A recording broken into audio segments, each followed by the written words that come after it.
This is body geography. Through soil, I found my shadow, stitched it to my soles like Wendy, darling, it's protection. I take my body from the hands of my grandmother's God and mutilate his creation, knives and needles and scissors and scalpels and ink. I am my own only when I am making it so. Your teeth sink into my sides, I kick and scream, I am not supposed to be digested. Under the threat of Thanksgiving, I write a letter that promises that I am still the same person, the same one that you have always known. This is my only lie, told because it's easier for both of us to not have to discuss it further. What would it mean to define my transness by its transience? Longevity is not a measure of value, and still, transience here does not imply impermanence. It would not matter if it did. The cis fascination with coming out misidentifies queerness as something capable of being fixed. Stationary cisness projects itself as its main tool of empathy, turns discovery to disclosure to how long have you been lying to me? And I chose too much based on how hard it would be for you, and learned too late that I never should have considered it. Because when you showed me who I was, you chose firewood, and then told me I had gotten your message wrong.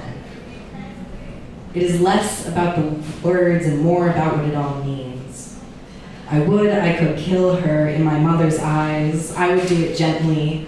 God will only let her be holy when her heart stops beating, so I'll lay her down on a riverbed and crack open her chest.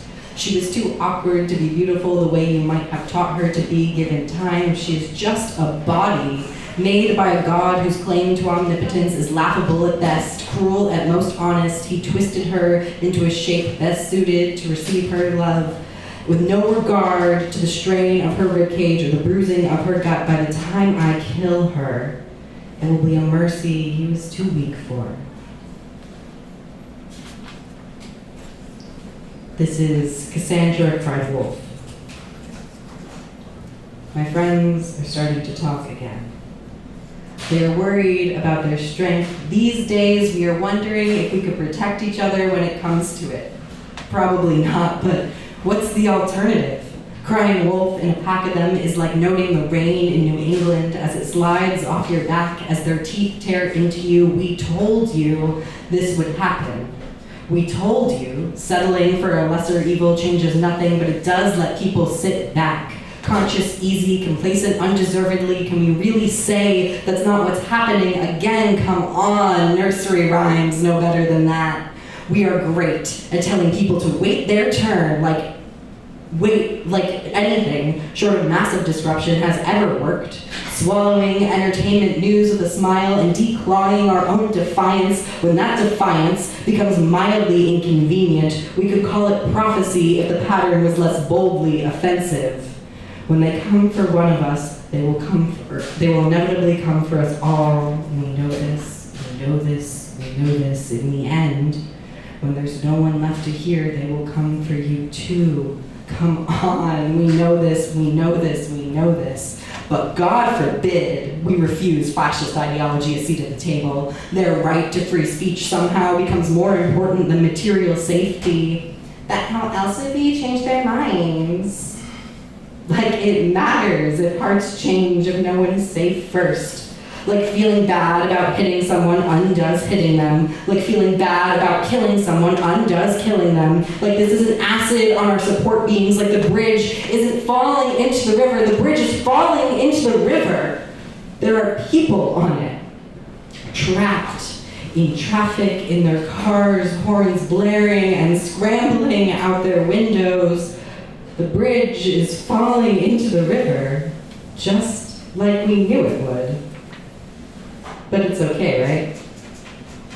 If city planning, after decades of covering it up, feels bad about all the people we lost, it would almost be like the bridge didn't fall in the first place.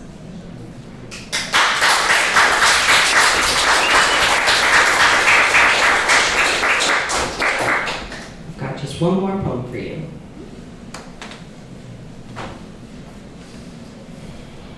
Pinocchio thinks that everyone can see him in high definition. He thinks that the grain of his pine arms is visible from across the room and that the hinges on his jaw scream every time he thinks. He thinks everyone is watching. Paranoia until he's right. He can feel the moths that died over winter in his felt tongue.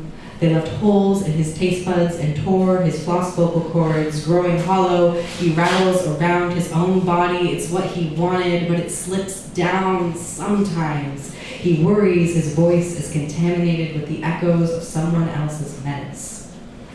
Pinocchio cut his puppet strings, but sometimes he still feels them tugging. Children made of blood and bone tell him he's real like it's a favor, a reward for never claiming his wooden limbs or anything other than wood and deferring. I know what you say when I'm not there. I hear what you say when I am right here. It's not paranoia if it's true. Boys made of pine and ball joints and felt have no stomachs, but they still feed on words. Pinocchio rations his and starves anyway. He gains no credibility for his efforts. Realness slips every time he looks in the mirror, thinks that maybe there was someone else in this body before he started possessing it, thinks that maybe there was never any light in his little glass eyes. The whole character stutters. Pinocchio wonders if maybe he's sleeping. If this time he'll wake, and Pinocchio will be a real boy. Thank you.